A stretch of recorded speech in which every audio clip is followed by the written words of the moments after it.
see right now, without LeBron, Lakers are struggling. Let me tell you about a team I hate, all right? I know the Dallas Cowboy fan is here, so I had to make sure he knew how much I hate this team. I'm ready. I've often said that the people who run baseball, they try very hard to ruin it. I'm from Brooklyn. I don't have a problem saying it to his face. Oh, I'm from Brooklyn. Hey, get us any.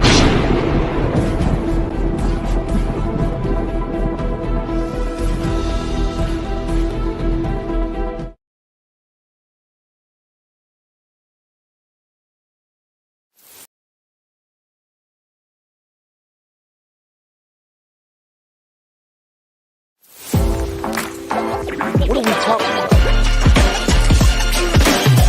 You play to win the game. You don't play to just play. Come after me! I'm a man! I'm 40! Can't wait! Let's go!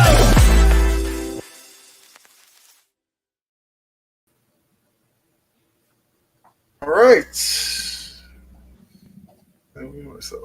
Yeah, what's going on, everybody? It's another Tuesday night, time for the Big Three. Hopefully, everybody's enjoying themselves.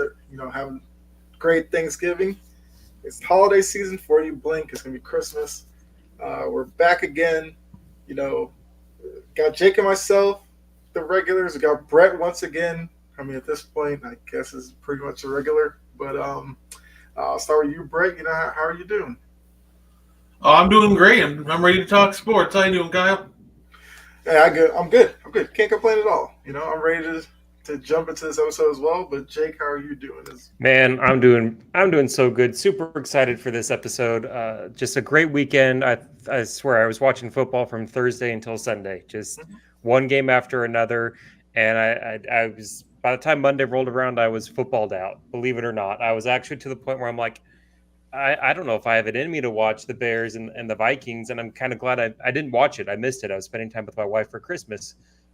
It's just been great. Like, this is some of the best time of the year where there's so much football going on, and we're really starting to see where the playoffs are going to take us, and basketball is starting to pick back up. It's just best time of the year. Absolute best time of the year. Yeah, I mean, I get what you're saying about kind of being footballed out, because I was watching a lot of college football as well, because we had rivalry week with all the big games before conference weekend, which will be another interesting slate of games as well. But I mean, felt bad for Auburn a little bit. I don't know how you give up a 4th and 30 for 4th and goal to give up the game-winning touchdown. I don't know how you pull that off. But yeah, a lot of great football. John, I see you're here. What's going on? It's a great weekend, especially my Ducks got a nice win in the Civil War. And on top of that, that was a good game. That was a good game. Go Ducks. Hey, John, if all the Ducks got to do, man, is take care of business on Friday. They beat Washington, they're in. There's no way that they can go one loss, and with that record, that resume, win and you're in. That'll be exciting. Yeah. Although I did see something interesting with Mad Dog, Stephen A., and Paul Feinbaum. He created this interesting scenario where he said Alabama beats Georgia, so automatically Alabama's in. Yep. Then I guess you take it as Michigan beats Iowa to win the Big Ten. And then Oregon were to beat Washington, Florida State loses. So now you're looking at 3 locks of the conference champions, and then the 4th spot you're looking at, I guess, Ohio State, Georgia, coming off the loss in the SEC title game. I guess Texas, because in his scenario, Texas wins the Big 12. Yep. Who would you take? I thought the obvious choice, like John said, I think it'd be Texas.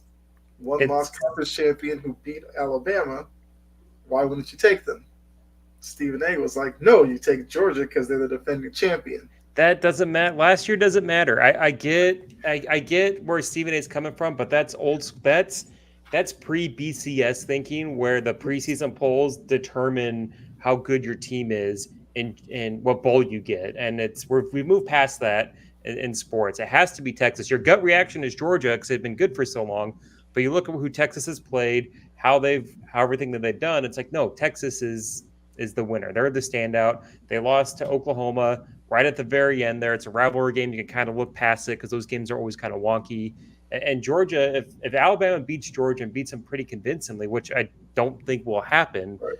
like what's Georgia's big standout moment? Like they've had a pretty, I know that they're in the SEC, but they haven't had like a gauntlet of a schedule.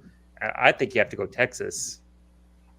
I mean, I think it would pose an interesting scenario for the committee because they love SEC football, and then they'd be tempted to put Georgia in there. I mean, technically, if you wanted to take a team that wasn't in the title game, Ohio State probably would raise their hand and say, "Why can't we be considered?" Yeah, for sure. I root for chaos when it comes to college football. So you want chaos until you get the 12-team playoff. That's all you want. That's exactly what I want. Until we get 12 teams, I just want it to be all types of chaos. I want the committee to look bad in the last year before the 12 team, and I will sit back and laugh and watch the games. John said, basically, John doesn't think Bama's going to beat Georgia. Give me Georgia by 13 plus. I feel like most years you could probably say Georgia should have an easy time with Bama. They just haven't looked like the same team this year. And who knows, Bama with the win over Auburn. And Bama hasn't looked like typical Bama either, though. Let's be fair. Yeah. It's going to be an interesting weekend. I kind of can't wait. Brett, got anything with college football? I'm still trying to slowly work my way into college football, so I'm not too much of an expert on it right now. I got you.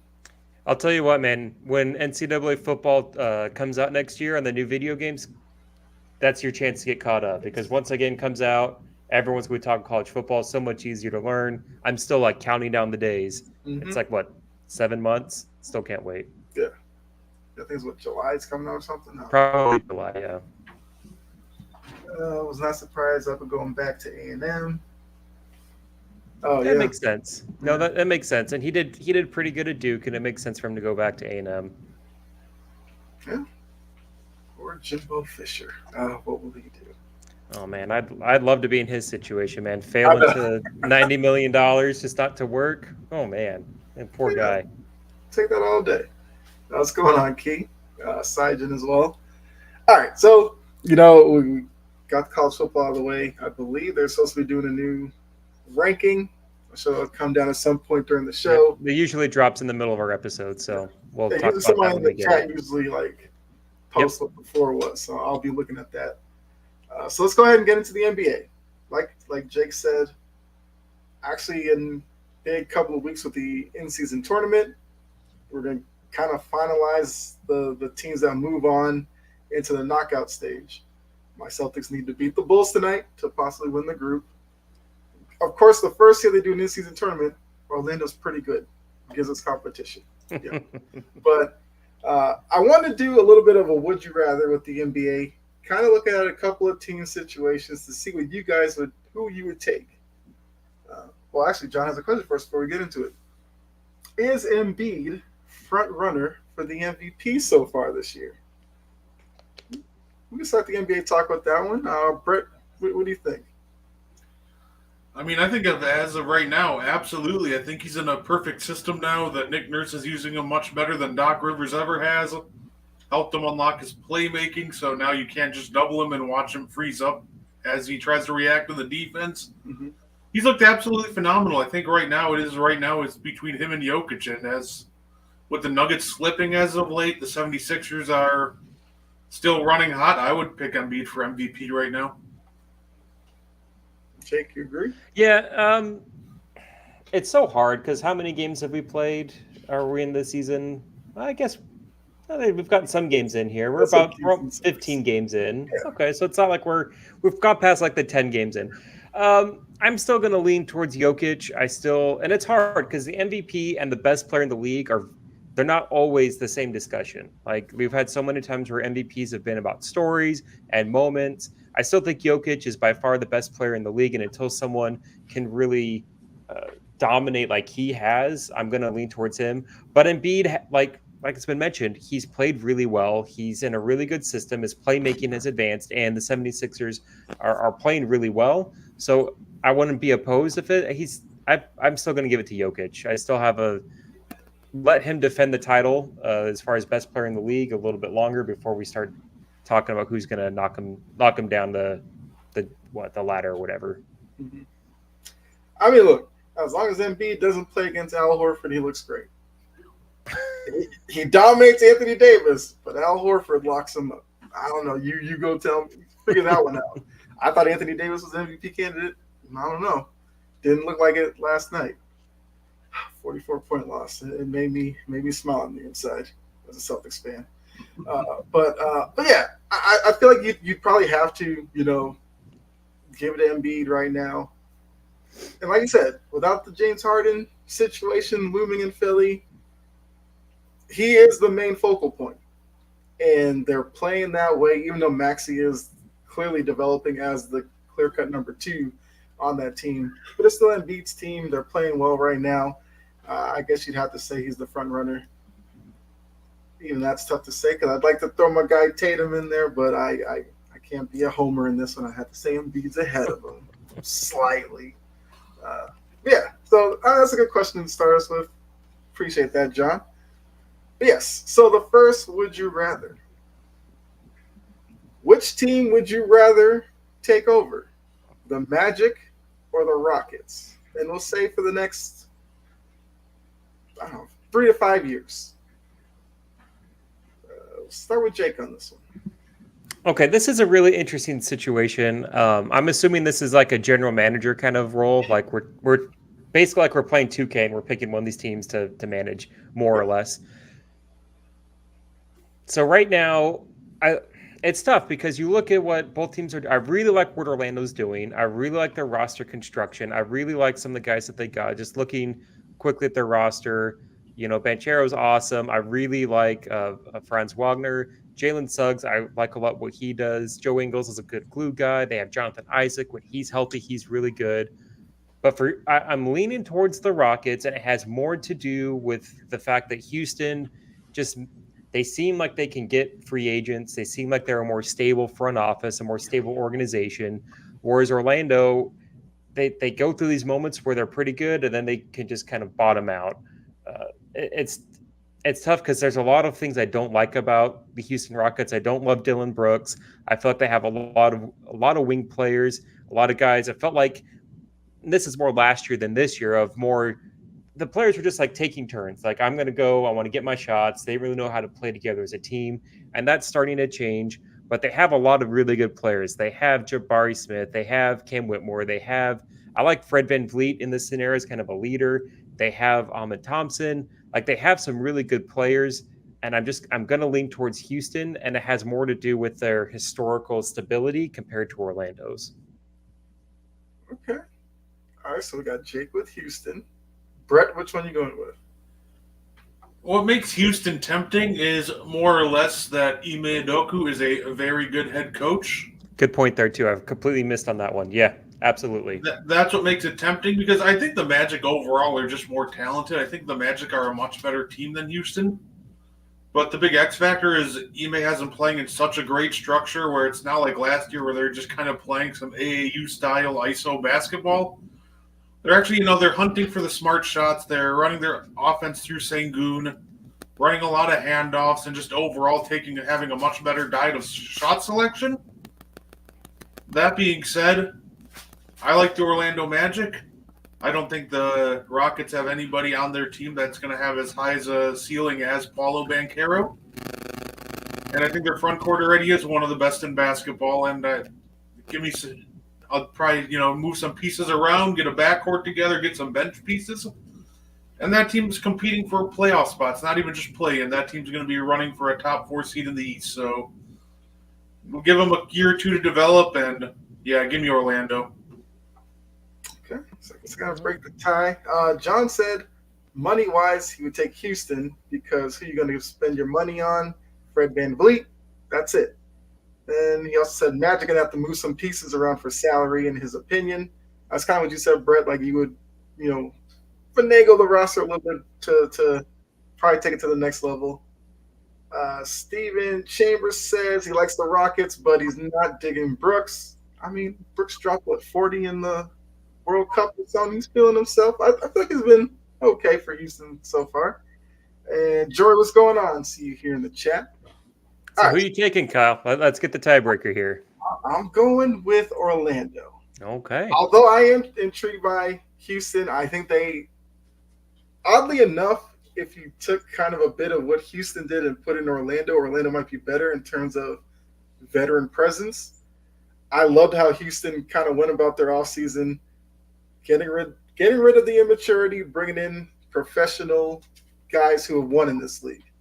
When I watch Orlando, yes, they're winning at a higher clip than Houston is right now, but they still have their moments where they could really use the services of a guy who's kind of been there and done that. Yes, they have Joe Ingles, but I would really like to see them get like a lead guard who could kind of rein them in at times when they kind of get a little out of control. I mean, the only worry when you take over the Magic would be, yes, you have a lot of great young talent, but it also means at a certain point you got to pay them all. And it's whether or not you can get them all in. But even with that, I wouldn't be worried because I do think that some of the young talent is expendable, in a certain way. So I do think Orlando has the brighter future, but I'm not going to like poo-poo what Houston's doing because they have a bright future as well. But I'll take Orlando right now. John says if you take Sengun off Houston, they still compete. He is your rebounding machine.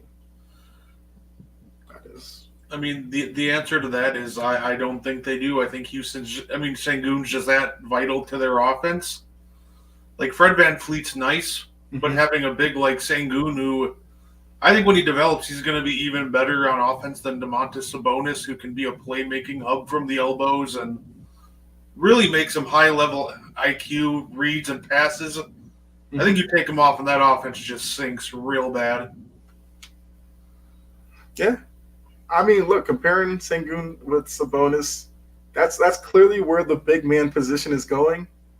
Having a guy who can kind of give into in the high post or up top, and then being comfortable enough to make the right play. And I do agree. I think Sengun is projecting into that type of big.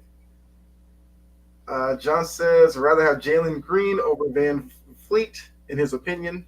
I think John's kind of like me. I'm not a big Van Vliet guy myself, but I understand why they picked him up.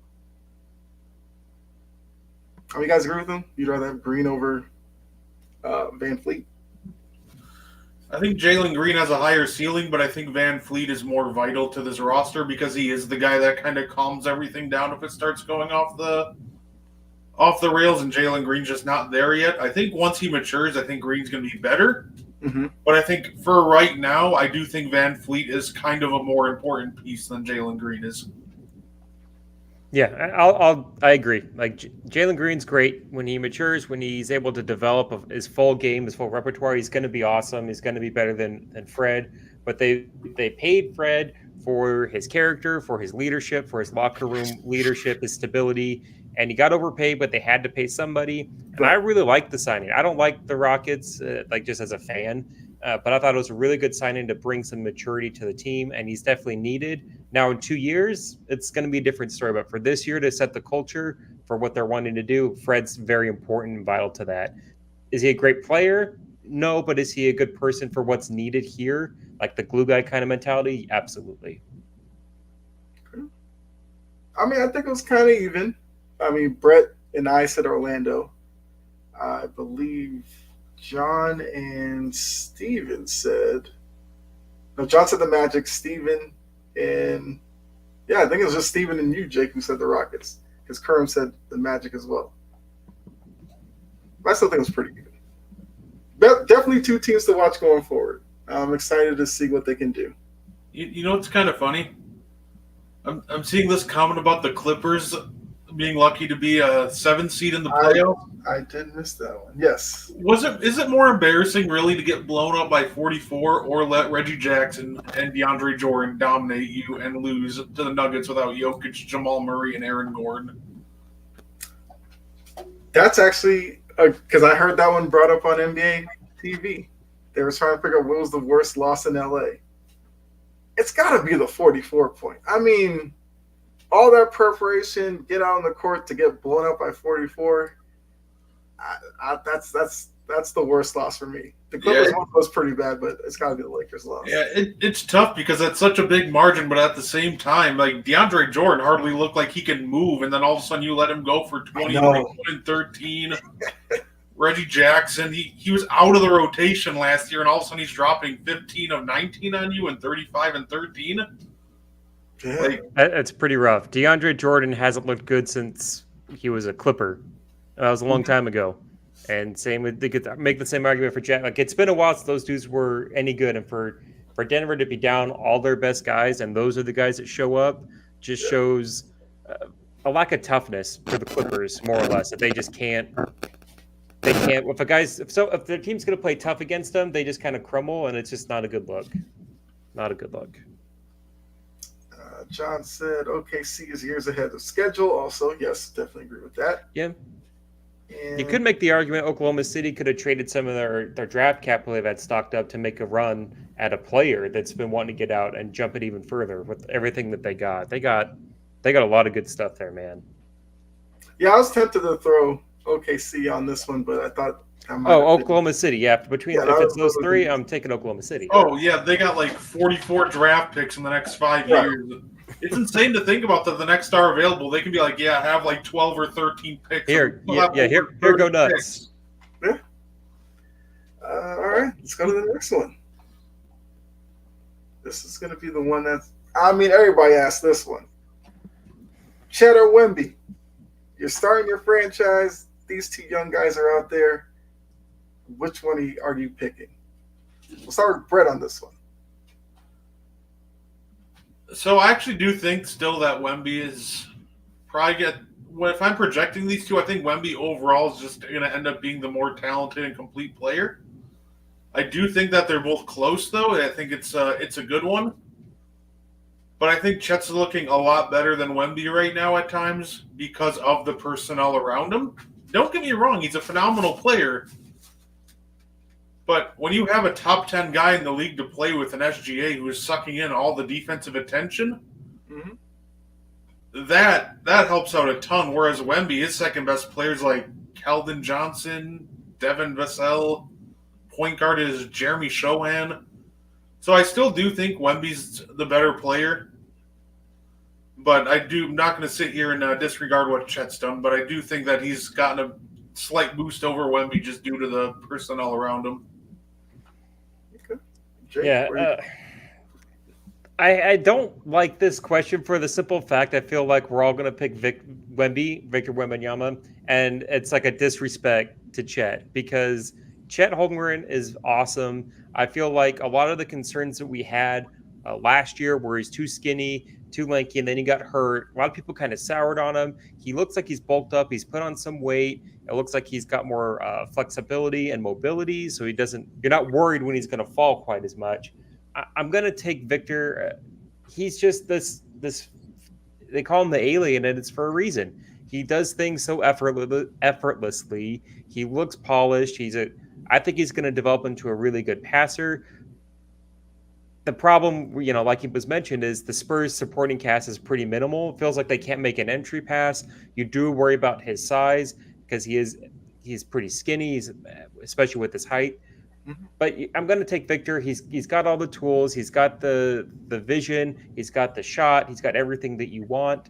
The Spurs just need to get some good players around him, get a good point guard that can kind of help facilitate. And then he just needs time. He needs time to get into the weight room, put on some weight. We saw what Chet did with just 1 year while he was also injured. And look what he did. I expect the same thing from Wemby. But let's not discount how good Chet is and how important and vital he is to the success that Oklahoma City is seeing. SGA is their best player, but they needed a big like Chet to really help compete in the Western Conference. Okay. Let's see. Catch up on the comments here. So John says Chet. Steven, once again, said tough choice. Both are good. Like the Spurs kid. He didn't want to try and spell his last name. I mean, could just throw Wemby. We would have known, but I get it. Once you get past Wemby, a lot of those letters could get kind of messed up. And then John said, I think we need to see more 1v1 games between the two. They both made, 7 or 8 points the other night they played each other. I'm going Chet. I mean, Okay. before the season, I said, give me Chet for Rookie of the Year. It's the second year, but that crazy rule where it seems like every time it happens, it always seems like the second year guy technically wins it. So I think Chet wins Rookie of the Year. I do think that they will. I mean, they'll obviously be linked throughout their careers. I think Chet will be slightly better. Not saying that Wemby won't, because with Wemby's ability, obviously his body type will be the problem. But he's got NBA training and everything. I'm sure they'll do as much as they can. They'll probably be like a Kevin Durant type of thing. Remember, Durant came in really skinny. Everyone said he needed to gain weight, and now he's just skinny. He didn't really gain that much, but it was just enough where you're like, okay, he can at least handle the rigors of the season. But I don't know. I just like Chet's game. I feel like Chet's a little bit more polished, and that's kind of the main reason why I would go with him. But Wemby could make me look like a fool by next year. But right now, I would take Chet to start my team with. I'll say this: if I'm a GM and I get either of these guys in the, you're doing a fantasy draft or whatever, I'm super happy. Like both of these guys are great. Chet's had like 2 30-point games in the past like 5 games of his, and I think Wemby's only had one game where you look at it and it's like, oh, that was a bad game. It was like one random game against the Clippers.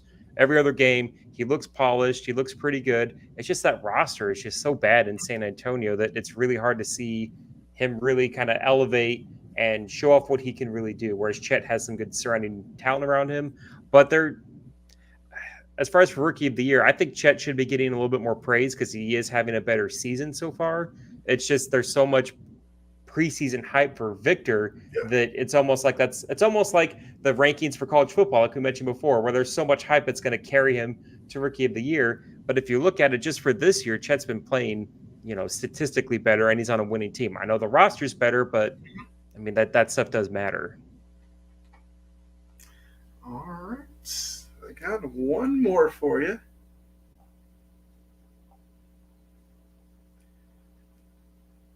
Which rebuild, so now you're coming in once again as a GM, which rebuild would you rather tackle? The Bulls or the Hornets?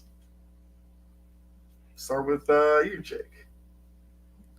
Man, I don't want either of these, to be honest.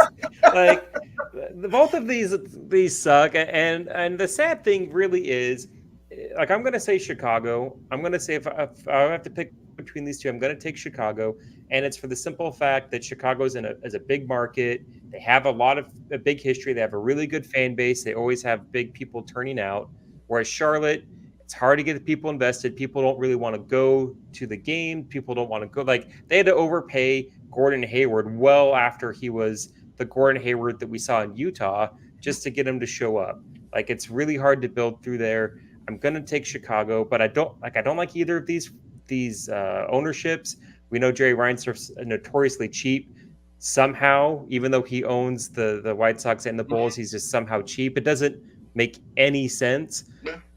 But Charlotte's just got, we know Jordan's gone now, but they're just, when you think of bad NBA teams, teams you want to try and fleece for a trade, you think of like Charlotte and you think of Washington. Those are like the two teams that pop up recently. So I'm going to take Chicago, and it has more to do with the fact that I can bring in players, I can bring in free agents easier than for Charlotte. All right, so John says, Brandon Miller going to rise and be that player. He's good. I've liked what I've seen from him, especially compared to what we saw in the preseason, where he had those 2 games where it was looking like he was going to be a bust. He's a good player. He's big. He's surprisingly a pretty good passer, and I think he's going to be really good. But he needs a lot more talent around him to really be that guy. And it's probably too early to say, but he's good, and they're not asking too much of him. He's kind of feels like he's like the third option right now between Ball and Hayward. I know just got an alert that Ball is going to be out for some time, so we'll see what Brandon Miller does with that. But again, I've taken Chicago, and it has more to do with just the city and the free agency that I can get as opposed to Charlotte. Okay. So it looks like John said Ball's always hurt, and Steven said he'd take the Bulls. All right, Brett, which one you taking? What makes this tough and what makes me almost want to pick Charlotte is they already almost have a nice young core to kind of build around. Now, I know LaMelo gets hurt often, but you have LaMelo, you have Brandon Miller, you have Mark Williams is a nice big. You have that guy on a 1-year deal I don't really want to mention. So I think they already have a core of a nice young team. That's what almost makes it tough. The Bulls, the Bulls are nicer because you can get free agents to go there easier. But honestly, I'll take my chances with Charlotte. I think the issue with the Bulls is you have a lot of guys whose value is only getting lower. So there's not a big market for Levine. There's not going to be a big market for DeRozan. Not a lot of people are going to be lining up to take Vooch. So the picks you're going to get back for a rebuild are very limited. Mm-hmm. Like, the guy who's going to get the most calls about him is Alex Caruso, and I'm just not sure how that's going to work. So I'll take my chances with the Charlotte rebuild because at least I have something to build with there, unlike the Bulls. Okay. I mean, look, I put this one together, and to be honest with you, I don't even know which way I would go. I kind of am leaning towards Charlotte as well because I do think it would be easier to navigate with the younger pieces. Like you said, Brett, it's cool having the name Levine, the name DeRozan, but out in the open market, especially in 2023, I don't know if that really moves the needles too much. Now with Caruso, yes, he will get some attention. I mean, call the Lakers. They seemingly want everybody. You could probably get something out of them for him. But, I mean, yeah, I just don't like the Bulls situation, haven't liked it, and I feel like it'd be a headache to try to navigate all of that, to really find what to go forward with. Because, like I said, you move out Levine, you move out DeRozan. What do you really have? What, Kobe White? Caruso? $200 million man, Patrick Williams. Yeah, what's exciting about that? I mean, the fact that he came out and said that, like, I should just run away from the job just for that. If they got that much delusion on that roster, sorry, I can't deal with it. So, yeah, I would take Charlotte, and it might be tougher because, like I said, free agents don't necessarily look at Charlotte and go, ooh, that's where I want to be. I mean, at least Jordan is still like a minority owner. Maybe that still has a little pull with certain players, but yeah, I'll just go with Charlotte. There was another one I almost added in here because I did see this on social media where people were asking LaMelo versus Anthony Edwards. I saw it and laughed because I thought it was obviously Anthony Edwards. Like without question. Yeah, I was gonna say, is that supposed to be a meme or something? Give me the Ant-Man. Like he's got it. He's tough. He isn't afraid of the moment. I don't have to worry about like his character or what he's like. There's so many question marks. LaMelo is really good. He's really talented. You worry about his defense, and you just kind of worry about everything that comes along with LaMelo. With Anthony Edwards, you just know he's going to show up. He's going to do his job, and he's going to be awesome. So give me Anthony Edwards easily. Yeah, no, I agree. I'm higher on LaMelo. I think that he could be one of the guys that you want to build your offense around with his scoring and playmaking. I think he could be in terms of building an offense around, he could be like a top 10, 12 guy in the league in that regard. But Anthony Edwards is just the better player overall. And it was actually a legit one because I looked at some of the comments and there was a lot of people in there saying, oh, LaMelo, of course. And I was like, well, I guess the Ball brother hype still lives on. To me, I didn't buy into draft night. Definitely not buying into any of it now. Lonzo's hurt all the time. LaMelo's now becoming kind of injury prone. And he has some games where you watch him and his shot selection still is a little iffy. But, I mean, he is the clear better Ball, I guess. But, yeah. And we don't talk about the third Ball brother. So I think it's in the Charlotte organization as well. Okay, John says, even if Morant returns in about another week, I think they're too low below the line to make the playoffs. I mean, it's tough. They're 3-13 right now. So if you look, but that's also only 4.5 games behind the Warriors, who are the 10th seed. Like, I get what you're saying. 3-13 looks really, really bad, and it's really hard to get from that hole. And you're probably right that they're probably not going to be able to make it this year.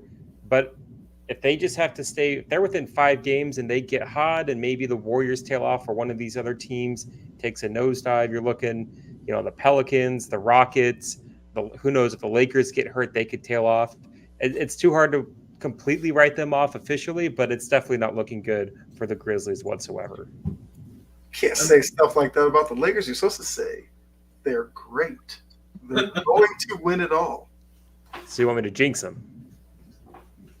I wouldn't mind that, but I mean, all we really have to say about Memphis is they are legitimately starting Bismack Biyombo in the year 2023. That is wild, yes. Like, they have no bigs, no depth outside of, Jaren Jackson, who can't play center. So I think they might be able to make a late, run at a play, and if Ja goes on an absolute heater when he comes back, but they're going to get torched on the boards and knocked out in the play-in at best, I think. Kerm said the Bulls are done for, and John said the Warriors might miss the playoffs also. Draymond Green won't let that happen. He'll just strangle whoever gets in his way. He'll just fight everyone else and take out the rest of the league there. Yeah. It's nuts though that they're the 10th. Right now they're the 10th seed and they're 8-9. Like it's weird to see that this team isn't what we're used to seeing. It's very odd. And then also for Minnesota to be the 1 seed in the West right now. Yeah, absolutely nuts. Kerr also said the Grizzlies have injuries. Yes, that is also true. But I mean, it's gonna be tough without John Morant anyway. I didn't think it'd be this bad. 3-13. I was, one of those who thought that maybe they could hover around 500, which I think would have been. But yeah, 3-13. Did not see that coming. All right. So before we get into our next topic, let's go ahead and do a bit of a break. This ad from the network. Hey guys, it's Pavel the Cat and Evan Rev Reynolds, and we are Two Guys in Hockey Talk. We are here every Wednesday night at 7 p.m. Mountain Standard Time to talk all things hockey. What do we talk about, Evan? We talk KHL, AHL, ETHL, every HL hockey league you can think about, prospects, juniors, even the professional women's hockey league. Yeah, we love it. And we have a website, Two Guys in Hockey Talk. So give us a follow. We got articles on all things related to hockey, and we're writing all throughout the season. So make sure you tune in. We're also on X or Twitter. You can find me at hockey_2, and you can follow me at RevanEv. Or you can also go to twoguyesandhockeytalk.com to follow everything. We love hearing from you guys, so make sure you tune in, comment, like, give us a follow on our Facebook and YouTube page. We love hearing from you guys, and it's a blast talking all things hockey. Right, Evan? Hey, man, it is. So, as we say every show, in the meantime and in between time, keep your sticks on the ice. Cheers. Cheers. All right. Those are the guys from Two Guys in Hockey Talk. Look, if you're a hockey fan, you're trying to get into hockey, that's the place to go, man. Those guys are awesome. It's a great show. I'm usually in the chat shouting out my Bruins, so definitely join me in there. All right, so now I guess to bring it down a little bit, got to talk about a firing in the NFL. Pour one out for Frank Reich. He's been fired by the Carolina Panthers. 11 games into his Panthers tenure, they decided, we've had enough of you. Booted him out the door. So I think looking at this decision here, the first question we have to ask is, was it justified within the first season, not even giving him the whole season to really show anything, to fire him? We'll start there. Do you think the Panthers are right in firing him after 11 games? I don't think it was a great hire from the beginning, but I would have at least let him finish the year. Listen, you know what? You know what really sinks a young quarterback's development right away? Coaching and instability. So now he's going to have a new guy come in, and he'll probably keep Reich's system, and now you're going to have him learn a second new system next year under a new coach. I just think that Carolina's already setting a dangerous path forward. They just got to make sure they get this next coaching hire right. I do think it was a bit premature, but You know what? If they don't think Reich's their guy, then I guess might as well cut bait with him early. I'm going to agree here that I didn't like that Frank Wright hiring to begin with. I thought that he's kind of claiming on to that one season with Carson Wentz where he was the MVP until he got his knee hurt, and then they won the Super Bowl with Nick Foles. Everyone just hailed him as his quarterback whisperer. He goes to Indy. He does pretty good. He loses his quarterback and then just starts hiring, he's signing the old guys and somehow kind of hangs around a little bit with Phillip Rivers. But really, it just wasn't a good hire. He's not a great coach. I've never been a huge fan of him, but you can't fire him 11 games into the first season, especially when you fired your coach. You're still paying him off for Matt Rule from the previous season. You had a really good interim coach that a lot of people wanted. You go for this guy.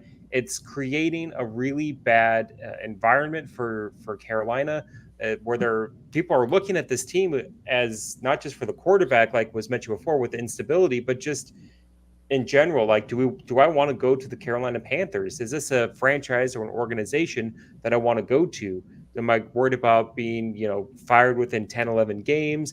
Is this slowly going to turn into one of those spots where coaches, good talent, just doesn't want to go to?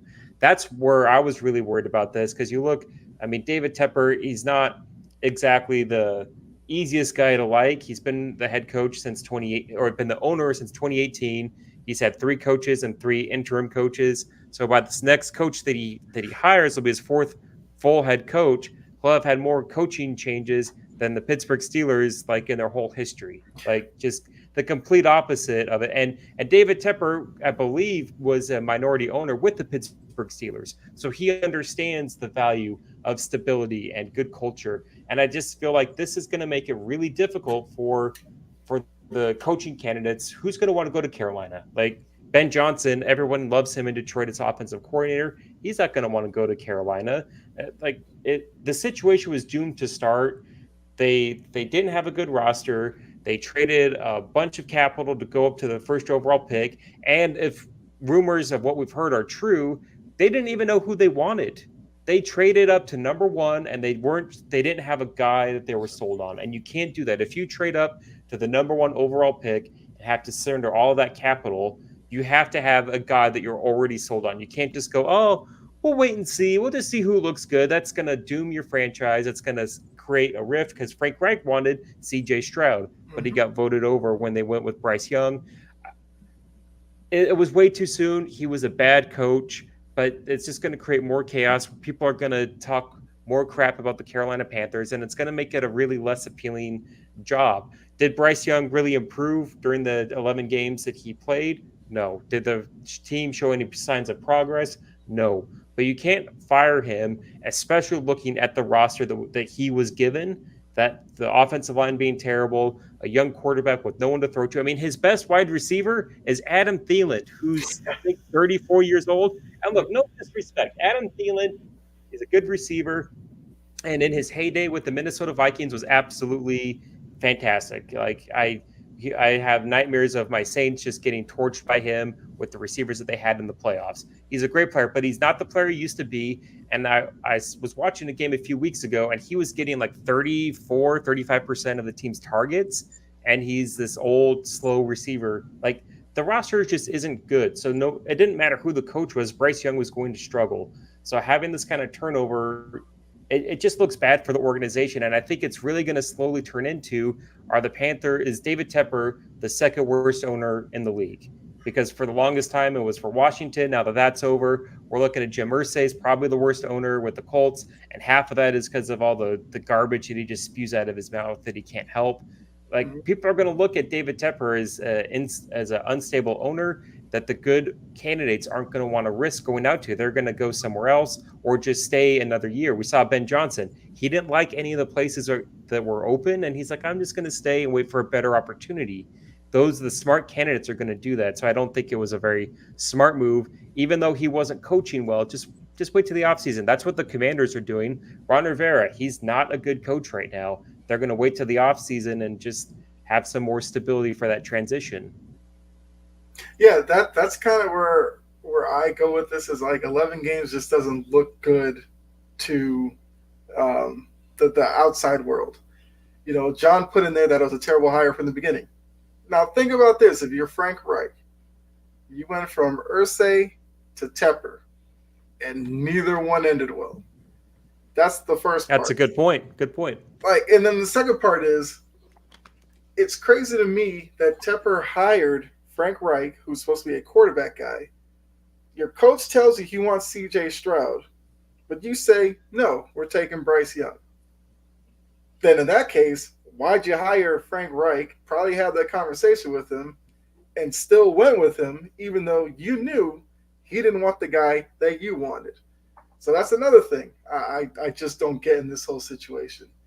And then, Jake, you kind of alluded to this. What was Frank Reich supposed to do in 11 games with an old line that needs help, wide receiver group that needs help? How is he supposed to fix that within 11 games? My thing would have been, I guess because of the dispute over the quarterback, then yeah, after the season, if you want to move on from him, I can live with that. But whoever comes in next, I hope Tepper's not thinking that they're going to fix it right away. That's got to be like a 3-4 year commitment, which, if we look at the Texans situation, after their past couple of hires where they hired random guys late in the process, Houston looked like a place you didn't want to go. And what do? They gave DeMeco Ryans like a 5-year deal to get him down there. I think Carolina's going to have to do something like that. The question will be, who do they give it to? John put Bieniemy will get a call as well if he I guess figures that Washington's going to keep Rivera, which I don't think there's a chance that Washington keeps Rivera. But if that happened, I guess you would throw him into that. He also said rumor is Greg Olsen might be up for it. That seems like an Irsay type of thing. I mean, he did it last year. Yeah.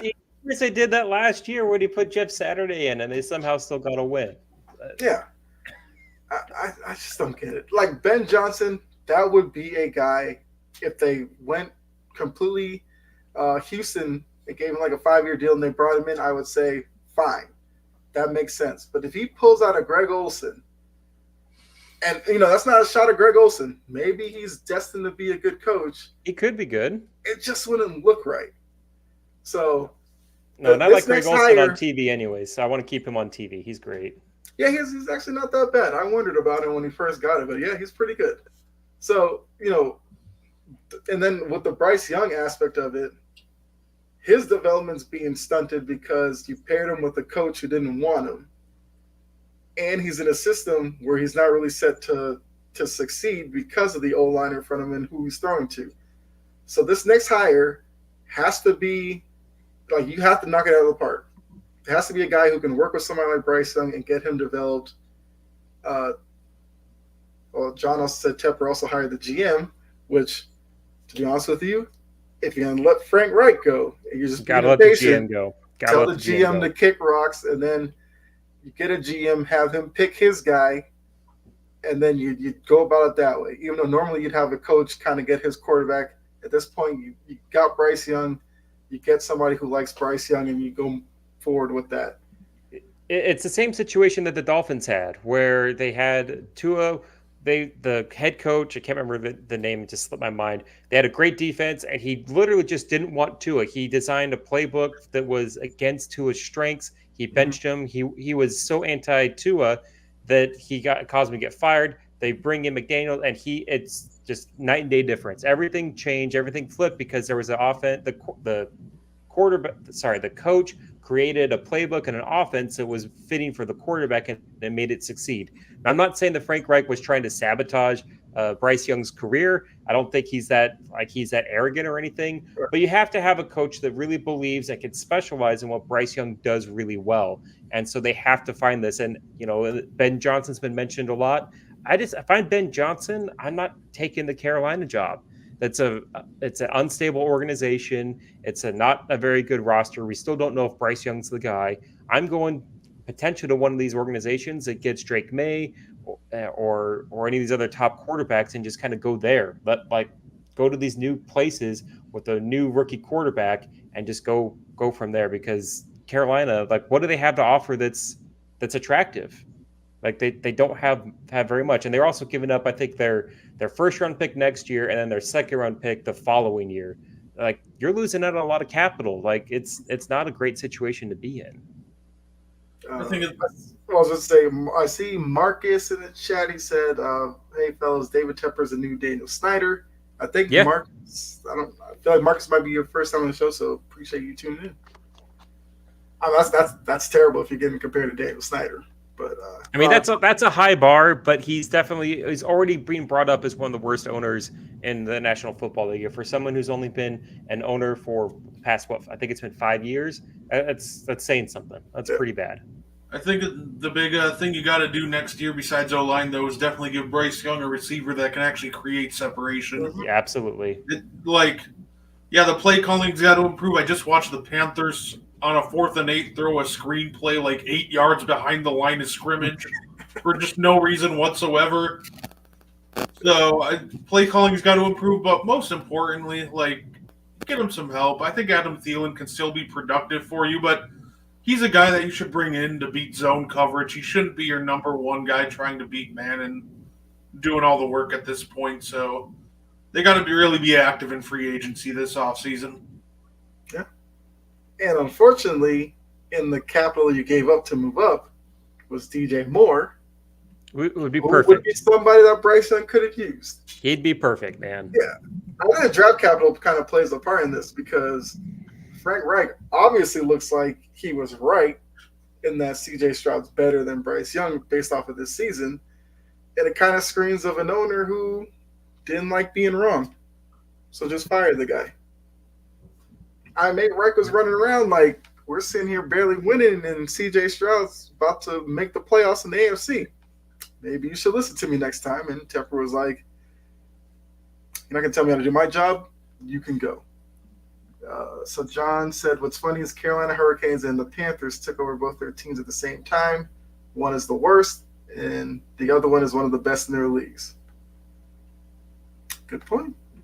The Hurricanes are pretty good. Sijan said, Young is in the perfect situation to learn right now. He is and he isn't, because he needs to know who his next coach is. And we got to know what kind of offense they're going to run. He needs to, an actual legit number one receiver to throw to. Like Thielen would be fine as a 2 or a 3. I have no problem with that. No, he's not a number one though. And even in Adam Thielen's prime, he was never like a true, it felt like he was always had an elite receiver across from him that could really create the separation, where he's more of like the good route runner, the guy that could really work between the seams in the slot. He's never been that guy. And so for them just to assume that Adam Thielen at his current age could be the number one was, a 15-year-old could do better than that. I say my question with that comment, my almost question is, who's Bryce Young learning from? Yeah. That there isn't really anybody in there right now to learn from. Like, I'm sure there's vets that can teach him a thing or two, but they don't really have a guy that can take him under their wing and show him the in and outs of being an NFL quarterback or anything that he really needs right now. Mm-hmm. Yeah. John tried to troll us, breaking Panthers hired Jimbo Fisher, and then he put LOL. Look, could they go after Jimbo Fisher? I don't know. If Tepper wants to make news, maybe. But if I'm Jimbo Fisher, I'd probably sit at home, count my money, and kind of take some time away. Absolutely. I do believe that the actual rankings came through. I was just going to mention that really quickly before we move on. Okay. So they have Georgia, Michigan, Washington, and Florida State is back into the top 4. That's interesting. Okay. It's what are your guys' thoughts with Florida State? Like, how are you impressed with what they've been doing? Once the quarterback went down with that injury, I just don't see them. I don't know. Look, I figure if they win the ACC, they'll have a good argument. But the fact that Oregon's right behind them 5 and 6 are Oregon and Ohio State, just to let you know. But if Oregon goes ahead, beats Washington, so you're going to tell me even if Florida State were to win, that Oregon would flip-flop with Washington and Florida State still stays in there, I guess. I just don't know if Florida State's the top 4 team in the country, though. Yeah, it's tough because Florida State's big victory was over LSU in the first week of the season. And the hard part is that was the first week of the season. That was a long, long time ago. I just feel like Oregon's had a tougher schedule. And like if Oregon beats Washington, then I feel like Oregon should win because that's a win over a top 4 team. And then if Washington wins, they're undefeated. So that kind of makes that point kind of negligible as far as that goes. And then it really becomes down between, are you talking Florida State or Ohio State, Texas? And that's also assuming that Georgia beats Alabama, which I think they will. It's just, yeah. So this Florida State team's been weird. Yeah. So John said his top 4 would be Georgia, Michigan, Oregon, and then Bama or Texas. I think that's pretty good. I feel like that's all those teams. Yeah, if Texas wins, then I think they're the 4th team. And if Oregon wins, like if they all win their conference championships and Georgia wins, I think that's the right 4. And then I think Texas just had a tougher schedule. Anthony Cammy saying Dopey Roots say number 5. I mean, just because what I pulled up only said the top 4, so I had to look up who number 5 was. I'm not going to be rude to Oregon. I would love to see Oregon make the playoff. John said Florida State barely won over a struggling Florida team, a team that got steamrolled by Kentucky. Florida State will lose to Louisville. I think if Louisville beats Florida State, that clears up a lot of stuff, and then you don't really have to play the game of what do we do with Florida State if they do win it? Because it'd be tough to say, oh, you went 13-0, won the ACC, you're not good enough to be in the playoff. But if they lose, then yeah, you got every reason to keep them out. And plus, didn't Georgia barely beat Georgia Tech? It was just a weird weekend, all in all. It was very weird. Auburn should have beat Alabama. You could say Washington probably should have lost to Washington State. They absolutely should have. They did not look like Washington that we've been seeing all year. It was very weird. Yeah, well, I mean, by the time we come back next week, we'll see who made it through conference final weekend and what the top 4 will be. But before we go to our next topic, let's go ahead with another message from the network. What's up, everybody? It's Cottrell Simpson with Wire to Wire Sports Podcast, where we're going to cover all things breaking news, sports related. We're going to preview games, and we're also going to give you our reaction to the games that have happened before. You can catch us on Wednesdays from 7 p.m. to 9 p.m. And if you miss us there, no worries. You can also catch us on Roku with Northeast Streaming Sports Productions from 8 a.m. to 10 a.m. Hey, and listen, if you're not into all sports and just NFL, we have Sideline to Sideline. That's on Thursday nights from 7 p.m. Eastern Standard Time to 8 p.m. We'll break down the NFL week, the Thursday night game, and we'll preview all NFL action. And if you're like me and college football is your fix, tune in every Saturday morning at 10 a.m. for Coast to Coast College Football pregame show. We'll review the previous week's action, the day's biggest games. We'll give you our pick'ems, and we'll even give you some teams that are on upset alert. And if you don't catch us live, you can download us on Apple Podcasts, iHeartRadio, or wherever you listen to your podcast. We do also have a YouTube station, Wire to Wire Sports Podcast. Thanks for tuning in. All right, so that's Wire to Wire. You can catch them Wednesdays here on the network, as well as Two Guys in Hockey Talk. I should have said that when that ad rolled. Wire to Wire, great show. Those guys have great banter. They talk about kind of across several leagues. They get more into college football as well, and NBA, NFL, and all that. So definitely check them out.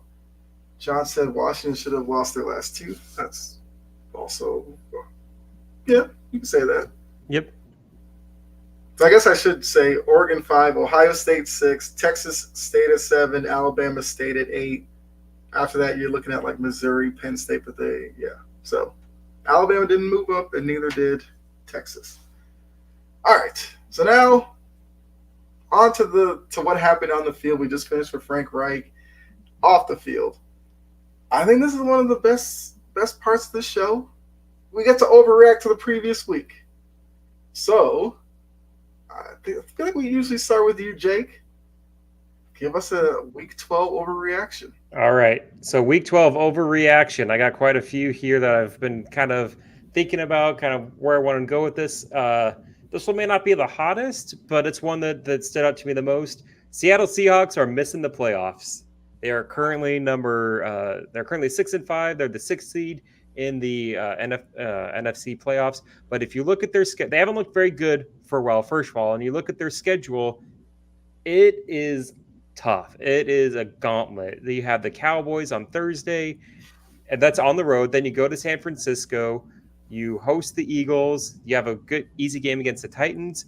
You host the Steelers, and the Steelers all of a sudden look like they have an offense. And then your last game is against the Cardinals. I mean, that's at best case scenario, that's 3 wins. Like very best case scenario, looking at that schedule, you say they beat the Titans, they beat the Cardinals, and maybe they beat the Steelers. We'll see how that goes. That gets them to 9 wins, and that might not be enough. I think they miss it. I haven't loved what I've seen from Geno Smith. I feel like they've been on a downward trajectory, and I think they're going to miss the playoffs. As much as hot as they were earlier in the season, as great as we all felt they were, I just feel like I haven't loved what I've seen. Even in their wins, they haven't looked great. Their win against Washington, they didn't look like a great team, and they haven't looked good for a couple of weeks. They just look completely outclassed by the 49ers, and they have to play them again, as well as Dallas and Philly, and I think it's just going to get brutal.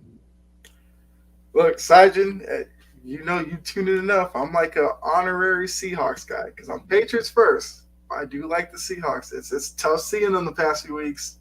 You know, they're kind of my NFC team. You know, not really because I am a Patriots guy through and through, but it's rough because, like you said, that final schedule, if they make it through that and get into the playoffs, they might just be a team of destiny at that point. I don't see it, but yeah, that's definitely rough. Brett, you got an overreaction? Oh, absolutely, guys. The Lions are done. They look terrible. They're going to tank. They're going to lose out the rest of the way. They couldn't listen. Lose out. I was just joking. I'm really going into the whole overreactions thing, but guys, the Lions are going to be okay. I see a lot of people overreacting, talking to them, all because they had a bad week. They obviously got lost to Green Bay. And with Jared Goff as your quarterback, he's going to have his moments where he looks like Jared Goff. He's an above-average quarterback, but he's not elite by any standard. So that's my overreaction. The Lions are done. But, guys, they're going to be fine. I still like the team. I think they're on a good path. I think we need to stop overreacting about Detroit dropping a game to a surging Packers team. It's not a bad one. You look at the Lions, there's been a lot of moments where they haven't looked great. It's definitely can make the argument the Lions were like the team that peaked a little too early in the season. They do have a game against the Saints on Sunday, which could be their get-right game. Then they go against the Bears. The Broncos is going to be I think is going to be the real one where we see if this team is really good. Because they do play the Cowboys in Week 17 in Dallas, but by that point, we're kind of already know the playoff seedings and how things go. If they look good against the Broncos, then I think we can go, okay, they're going to be a little better. They're going to kind of make things right. But if they look bad against Denver, then it could definitely be a thing where they're just dropping off hardcore. Let's see. Anthony says I jumped off the Seattle Saints train. I didn't pull the code. It didn't pull the cord. I just jumped off the train. You're living dangerously, my man. Side just said I like the Lions personally. Adam said college football is way cooler than the NFL. I mean, it's all preference there. There's a world where both can coexist, but yeah, it's all right. I wish Denver kind of started this a little earlier because I could have went really wild and said they'd win the AFC West. I just don't know if there's enough time to really do that right now. That would have been my overreaction. But let's see, what's going to be my overreaction? Can Tom Brady come out, finish the season for New England, give us a chance to go 8-9 and sneak in somehow with other teams struggling? No. Look, my overreaction is Cleveland might be just the most cursed team in the league. The Watson contract, Nick Chubb getting hurt, Myles Garrett's now hurt. They got DTR, he was playing okay. Now he's dealing with concussion issues, so it might be PJ Walker. They're flying in Joe Flacco because they're just that desperate. I don't know what else could go wrong with Cleveland. they're hanging on to the 6th spot right now. I mean, I'm fearful that they're going to miss it, but if they do, that probably opens up a spot for Houston to get in. That's not really overreaction. I think everybody's on Houston, but the overreaction is that Cleveland is just cursed. It just is what it is with Cleveland right now. Hey, they'll be all right. Joe Flacco's elite, the greatest debate of all time from 2012. I mean, at this point, you might as well play him because who knows?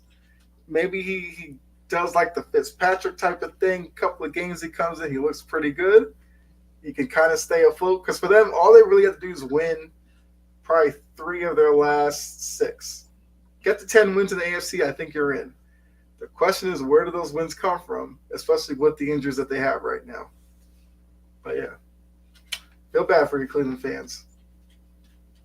Anthony said that Monday night game was so bad. I'm glad I didn't watch it. I'll be honest. Reaction, but yes, that's a good observation. With the firing of Frank, give me a Panthers win this week. It happens, man. It happens. You fire the coach and they just get the win. Don't bet on the Panthers. It's just stay away. Complete stay away. Yes. And then John said, overreaction. Vikings are done. Explain that terrible hopscotch mess last night at the end of the game. I mean, when you need a touchdown, well, actually they needed a field goal, but they were so far back. Dobbs doesn't necessarily have the arm to reach the end zone from like 70 yards away.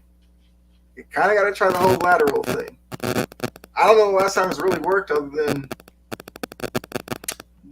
Miami against New England a couple of years ago. That's probably it. Yeah, that's probably the last time that happened. And then 4 interceptions from Dobbs. Yeah, was not his night at all. I'm with side. Don't give up on Dobbs. Don't give up on him. It was a rough game. Chicago's defense is healthy and actually starting to look pretty decent. I know we're just all used to kind of poo-pooing all over anything Chicago does, but their defense has been pretty good. And this Vikings team just isn't it. I agree. I think they're done. I think the loss that they had to Denver and then to Chicago, I think it's just going to put them in a hole that's too hard to get out from. Okay, let's go another round of overreactions if you got them. I'll go for here. I think the Steelers are going to win the AFC North. That's my overreaction. They already own a tiebreaker over the Baltimore Ravens because they beat them earlier in the season. Baltimore, everyone's high on them. And look, there are moments where they look really good. But if you watch that Sunday night game, that offensive line, it wasn't very good.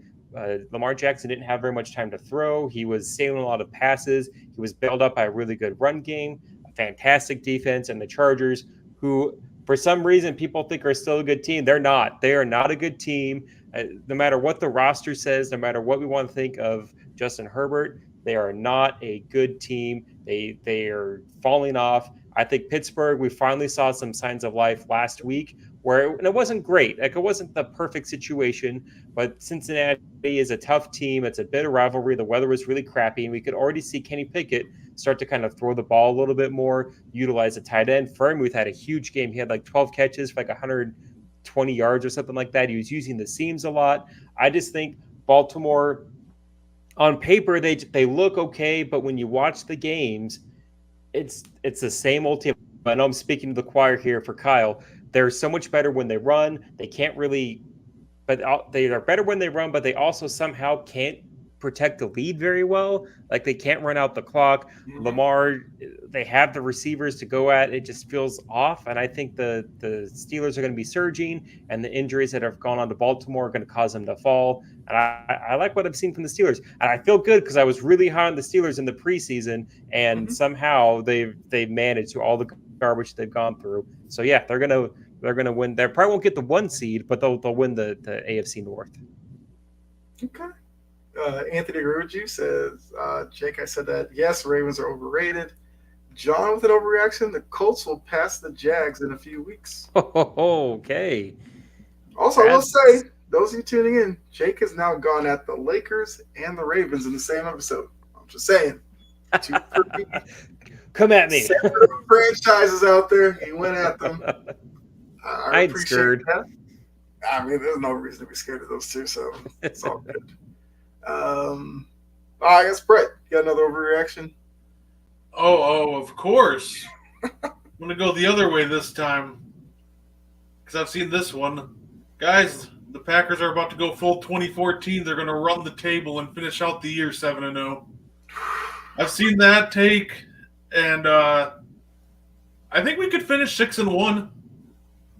I think the Packers are going to end up with a wild card spot. That's not an overreaction. And not to poo-poo on your take. I don't think that's an overreaction. You look at their schedule.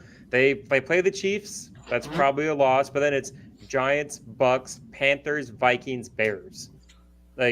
Talk about a gift wrap of an easy schedule to finish it off, especially with Jordan Love as he's starting to really find himself. He's playing pretty well. I like what I've seen from their defense is doing good. The receivers are finally starting to kind of connect with Jordan Love. They're getting momentum. And with the way that the NFC is, with the teams that are kind of not looked at the Seahawks and the Vikings kind of falling, Packers, they're right there. They're 5-6. That would put them at a 10-7 season if they go just with the one loss. Yeah, I agree with that 100%. No, I thought the overreaction was running the table because I'm not going to say we're going to go 7-0 when we got Patrick Mahomes next week, no matter how bad the offense looks. But, yeah, I still think that this team's going to be a playoff team, thank goodness. 6-1. I think 6-1 is not an overreaction, though. Let's see. So Anthony said, put him in timeout. Josh says, truck test. Sajin says, so now we're showing some love for love. About time. Well, there you go. Sajin's on board with you.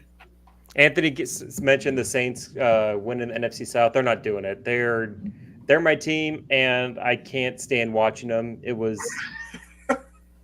so painful to watch this team do really well between the 20s and then get to the red zone and then just kick field goals that it was very uninspired football.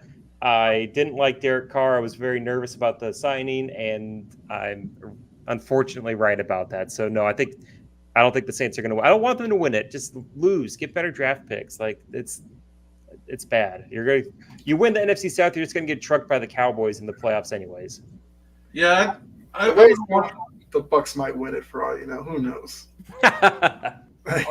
At this point, maybe. I thought it was going to be the Saints, but after watching that showing when they can't beat the Falcons, who still refuse to use any of their first-round picks, Hey, they used Bijan a little bit there. He had some good moments. That was and look, and they looked a lot better. They go figure. Use your first-round draft picks, you look a lot better. Yeah.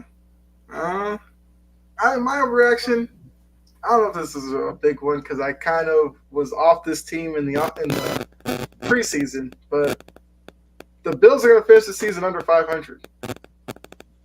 I think there's a lot of people out there who are holding out hope that maybe they could sneak in, especially with the issues in Cleveland and how much you believe in Indy. But I just think that the Bills are destined to go 8-9 this season. You're going to see a lot more blow-ups from Diggs on the sideline. I think a lot of people are going to come down on Josh Allen. It may end up costing McDermott his job, to be honest with you. I feel like the Bills are at a point where they just have to change it up some way. It seemed like since the loss to Mahomes in the 13 seconds, like it's been all downhill. It's like they still haven't gotten over that game. And yeah, they just have to do something to shake it up. I think McDermott's going to be the scapegoat for this season, even though they have other issues that they need to sort out.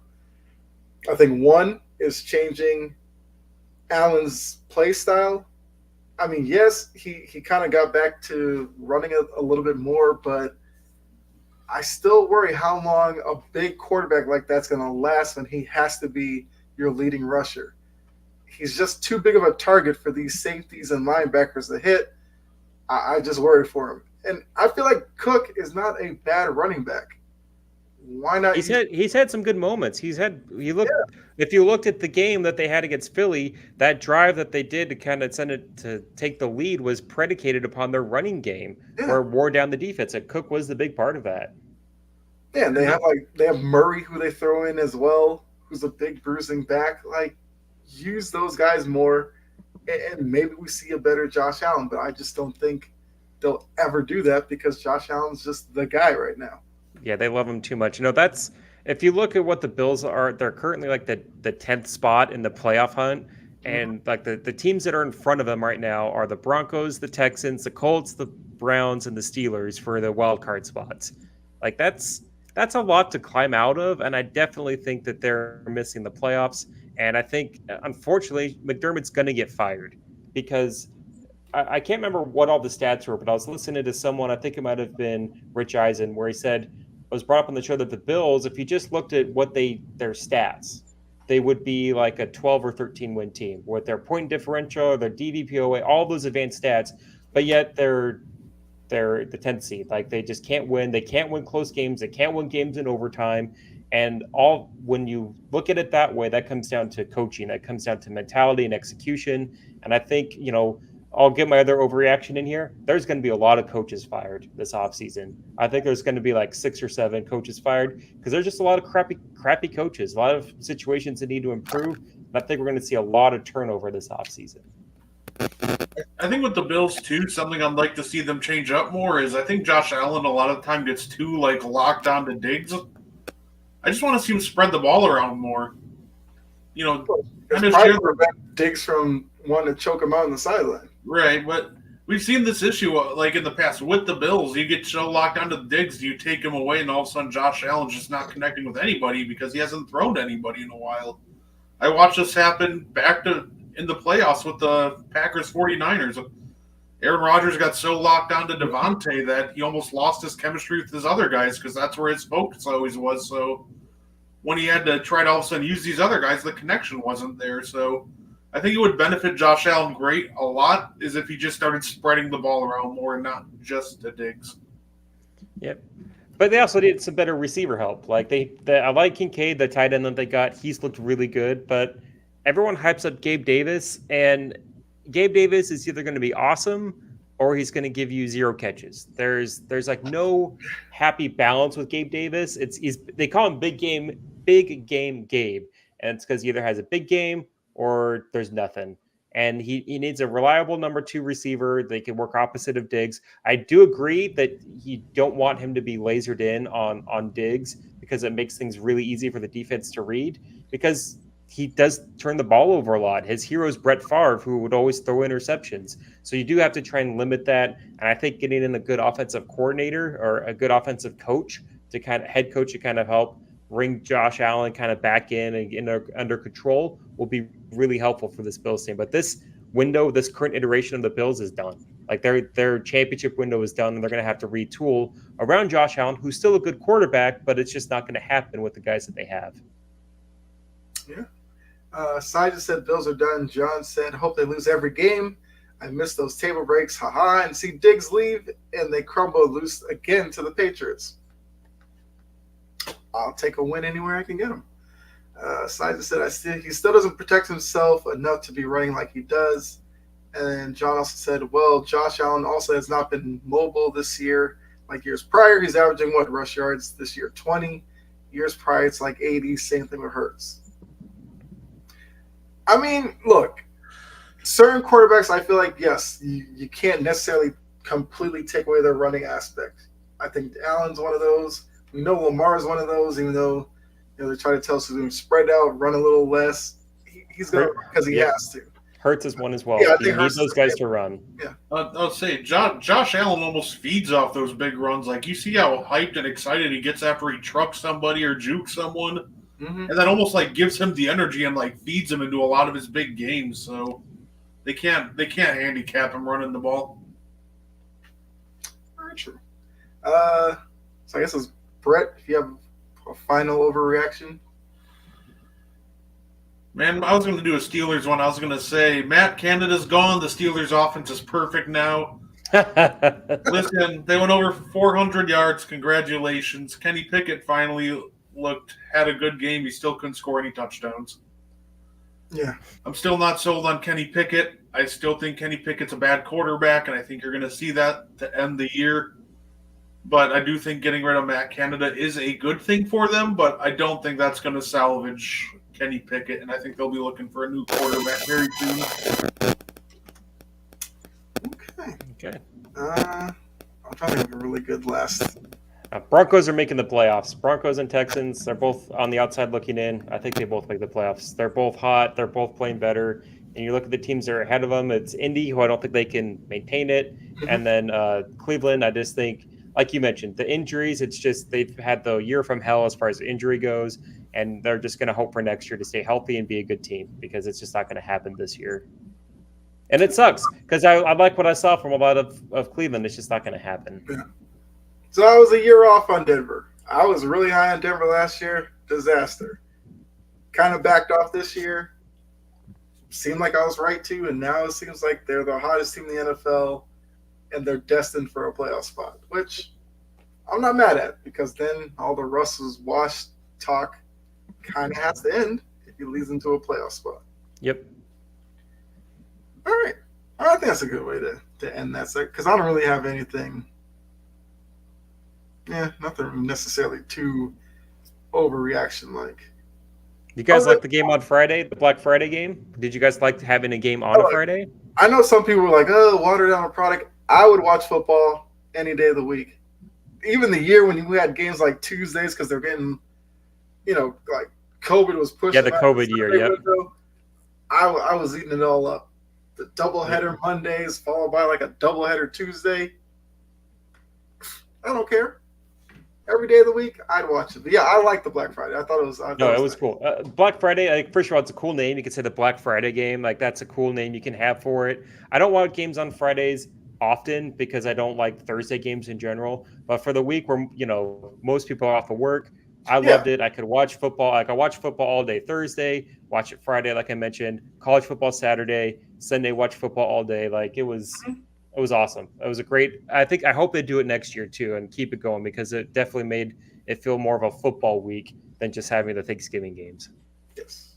All right. So we'll end this segment with the question from John: do you think Sam Howell will keep the lead in passing yards, or do you think Stroud passes him? Sam has been leading for the last 4 weeks. I don't think Sam Howell is going to keep it. The one thing that's helped is Sam Howell. They haven't had their bye yet. They've played that extra game. That's kind of helped it. I don't think he holds up for it. However, I will say this. I really like what I've seen from Sam Howell. I live in the Washington Washington Commanders TV market. So I've seen way too much Washington football over the past 3 or 4 years. He's got it. The offensive line and receivers have some problems, but he's really good. I just don't think he can maintain it. Because Howell's at a little over 3,300. Stroud's at 3,266, and then you got Allen at 3,214. And then, Tua's about 200 behind, I guess if you want to throw Tua in there. And Goff is at 3,075. Those are the top 5 are the only guys over 3,000 yards right now. I'd probably give it a Stroud. I think Stroud overtakes Allen. And they're gonna have to fight to win to get in the playoffs. And I think the Washington might end up shutting Sam Howell down the last week of the season if his offensive line's really bad to protect him. So you have to consider that as well. What were you saying, Brett? No, I say we got quite the hot take here in the comments. I just saw that. I hate to say this, but I think the Packers and Vikings make the playoffs. The Vikings win the division. Lions get kicked out just like they have the last 2 seasons under Campbell. And he says Campbell will be on the hot seat next season. Damian, that is the hottest take of the night. I appreciate it, though. That's what we want from you guys. Look, if that happens, Damian, we will definitely shout you out at the end of the season. That's a first take level hot take, man. That's attention grabbing. That was a good one. That would make Stephen A tear up a little bit. Definitely would. Might send Mad Dog on a rant at the end of the episode, which I love. That's one of the best things that they've done with that show. Mad Dog is great at that. Because he rants over the stuff that you figure, I can see him ranting over that for real. It doesn't seem like it's forced or anything. Yep. All right, so before we go on to our picks, another word from the network. Hey, this is Chris from Coffee and Sports, the morning show over on Sports Empire Network. And this is Mo Catch us on Northeast Streaming Sports Production, Monday through Thursday, 9 to 10 a.m. We hope to see you there.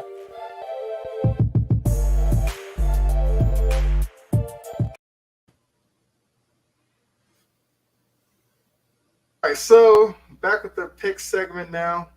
Brett, I promise you I will add you to this next week. I kind of ran out of time, but I do have your picks on here. So Jake went 4-3, Brett went 4-3, I went 3-4 because I'm allergic to going over 500. So Brett, you got the Packers, Cowboys, Ravens, and the Broncos right. The Broncos was your lock of the week. Jake had the Packers, Cowboys, Niners, and the Ravens. I will say your lock of the Eagles was at 3.5. They won by 3. That's what it's that dreaded half point again. Yep, that hurt. And then for me, I got the Cowboys, Ravens, and the Dolphins right. So Jake is at 26, 22-1. I'm at 20, 28-1. Yeah. 500 is probably out of the question. I'm like the Bills. So we'll go ahead. We'll get into these primetime games because if you are new to the show, we pick the Thursday night, Sunday night, Monday night games, and then we give our locks and upsets at the end. So let's look at the first matchup here. We got those Seahawks that we talked about a little earlier traveling to Dallas to face the Cowboys that everybody's loving on right now because they're beating up on bottom dwellers. Whatever, Cowboys. So the Cowboys are a 9-point favorite. How do we see this one going? I'll start with you, Jake. Dallas is going to win this game. They should win this game. They're the better team. It's a matter of how many points are they going to win by. Dallas, all of their wins are over, garbage teams, bad teams, and they beat up on them really bad. My head is telling me to take Dallas -9, but my heart's telling me to take Seattle in the points. Okay. Give me Seattle in the points. I think Dallas wins. I think they win by 7 points.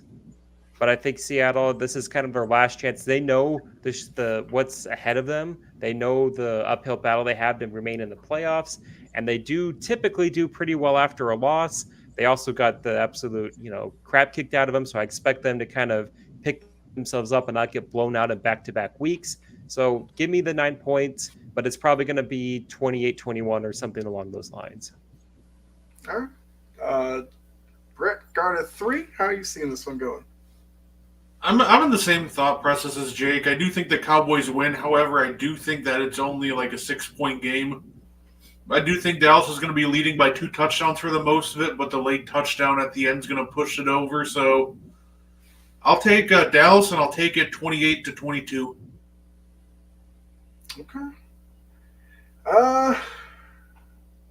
This one's tough because I want to go Seattle, but the fact that it's in Dallas. Well, actually, who does Dallas play the week after? Because that might sway how I think about this. If there's a chance that they overlook. I think their schedule is still pretty easy for a little bit. I can't remember. Let me pull it up real quick. I got it here. They have. Oh, it's Eagles. Oh, they have the Eagles. They definitely could be looking down the road 10 days from now. And it's a Thursday night game. Thursday nights where kind of weird stuff happens. They're weird. I'm going to go Seattle as well. I think the Cowboys come out a little flat. And they probably kick into gear in the fourth quarter to get that kind of touchdown win. I agree with that. So I'll take Seattle as well, plus the 9. Because, yeah, they'll be looking forward to the Eagles. All right. Sunday night, you got Brett's Packers hosting those Chiefs. Packers are a 6.5-point home underdog. So, Brett, we'll start with you on this one. How do you see this game going? Oh, this is a tough spot for me to be in, right? Because it seems like a lot of the times, not last week, but it seems a lot of the times when I pick Green Bay, they always disappoint me. So just to avoid jinxing it, I almost want to pick Kansas City. Okay. No, I'll do it. I'll risk the jinx. I'll take my boys in Green Bay. I think they win by a field goal. I think it'll be a fun back and forth game. I do think what the Chiefs just not having a really viable offense and just a lot of drops is what's going to kill them again in the second half. All right. Jake, what do you think? I'm going to go with the Chiefs here. This is a really interesting matchup. I think Green Bay definitely has spoiler potential in this game where I would not be surprised at all if they won. I did like what I saw from the Chiefs against the Raiders. They started off really slow and they didn't let that they were down 14-0. My upset of the week was the Raiders. I think they were like 8 or 9 point underdogs. Yeah, and I was feeling pretty good about it. I saw the Raiders were up 14. I was like, yeah, I'm going to win this one. The Chiefs, they were able to rally. They didn't have as many drops. They found a good receiver they could kind of trust on. I'm going to take the Chiefs. I think they just barely cover. I think they win by like 7 points at somewhere in that range. But give me the Chiefs to win in Lambeau. Okay. Let's see. So Damien said Chiefs by 50, which we know he's not serious about that because the Chiefs couldn't beat anybody by 50 right now. I don't think their offense is built like that.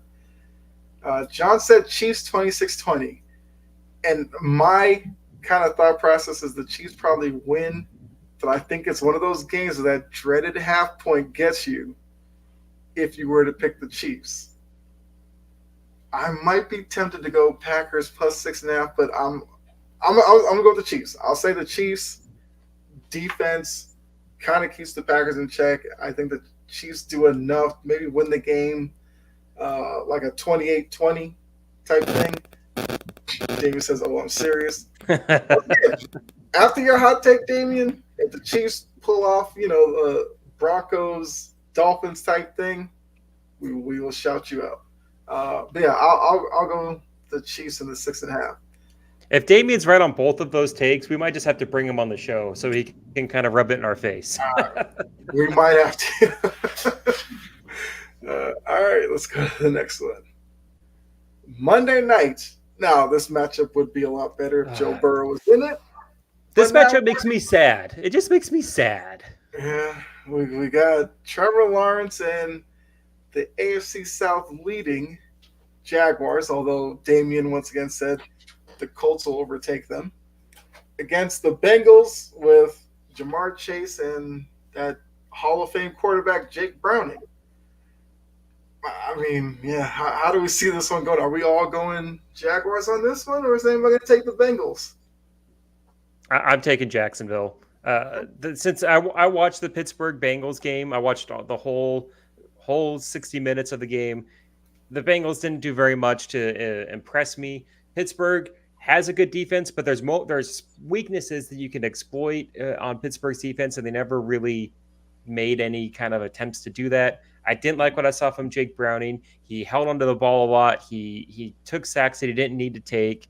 This team just feels like they were being held together by Joe Burrow's greatness. Like he just fixed so many problems that any good quarterback couldn't do. I mean, Joe Burrow is a top 3 quarterback, so to have Jake Browning isn't going to cut it. I think Jacksonville, they had a good game. They're feeling really good, and their defense is pretty good. I feel like their pass rush is going to be good. Josh Allen really blew up the game against the Texans last week. I expect him to do the same this week. So give me I'll take the point. Like the points don't scare me. Jacksonville's going to win this game probably by 14. Okay. Let's see. John says, give me the Jags with the over. Bengals have a long list of questionable in IR. Yep. John said the line is 8. Now, by the way, I mean, yeah, the lines, some of these lines do move after I create the graphics, but at the time it was 7.5. And Damien said in his defense, he was drunk at the time. That's not an excuse at this point. You said what you said. We're holding you to it. Damien said, I could see the Bengals get the upset by 3. I mean, Damien's just full of hot takes today. So, but yeah, Brett, are you going Jags on this one, or you like Damien to think the Bengals could pull it off here? I think the line could be like 13.5, and I would still pick Jacksonville to cover it. Okay. Listen, I actually did pick Jake Browning and the Bengals to upset the Steelers, and they actually came pretty close. I'll give them credit. That's not going to happen this week. I think Trevor Lawrence and the boys just beat the ever-living brakes off of them, and move on that Monday after that game. Yeah, and Jacksonville knows they can't have any slip-ups because Houston is right on their tail. Indy, I don't think they're going to catch them, but Indy's playing really well. Like, if they want to have a good playoff seed, they can't have a bad game against a bad team. And so they know they can't leave anything to chance. Yeah, that's a good point because, I mean, technically, the way the AFC is kind of looking at the top, the Jaguars could be thinking about moving up a little bit. Oh, there's one seed potential for Jacksonville, absolutely, with their schedule and how things look. And if you're thinking, Kansas City can stumble and how everything shakes out, they're still in the hunt for the one seed, absolutely. Yeah, so this is a game that if Jacksonville wants to be taken seriously, you got to win big. With how the Bengals are coming into this game, yeah, they have to make a statement in this game. So I'm taking the Jaguars as well. All right, so now for the fun part. The rest of Week 13. Hey, Jory, what's up? Jacksonville, not that good. Call me a hater. Jory, it's all good. Jake's been hating on the Lakers and Ravens.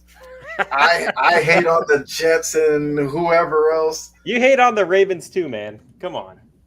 I mean, well, that's documented. People expect that from me. That's fair. Yeah.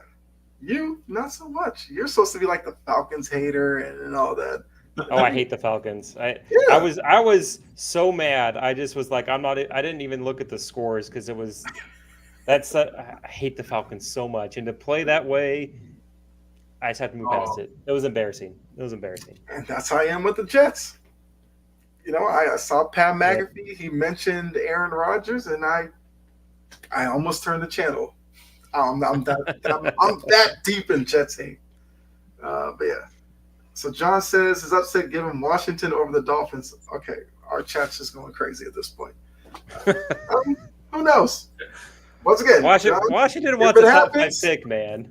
If it happens, John, we'll shout you out. He says Colts will cover. George said my team won. That seems like a shot at me because my team didn't, and yours didn't. See?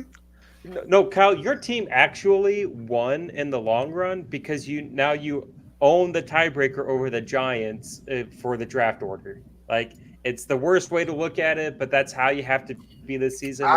Caleb Williams, Drake May, you have to lose, and we don't need that. We'll take a tackle out of McNeese State. Can't wait for Bill to draft that off-ball linebacker for you guys with the second overall pick.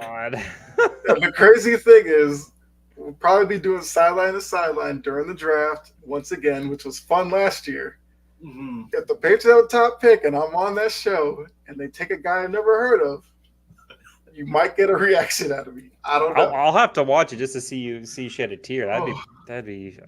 I would probably cry with you if that happened. Being friends with you for as long as we have been, I would cry with you if they did that. So there you go. When draft time comes around, make sure you tune in to the network. I will be on a live stream. Watch Kyle's heartbreak. You might get a side of me you've never seen before. I'm just going to leave it at that.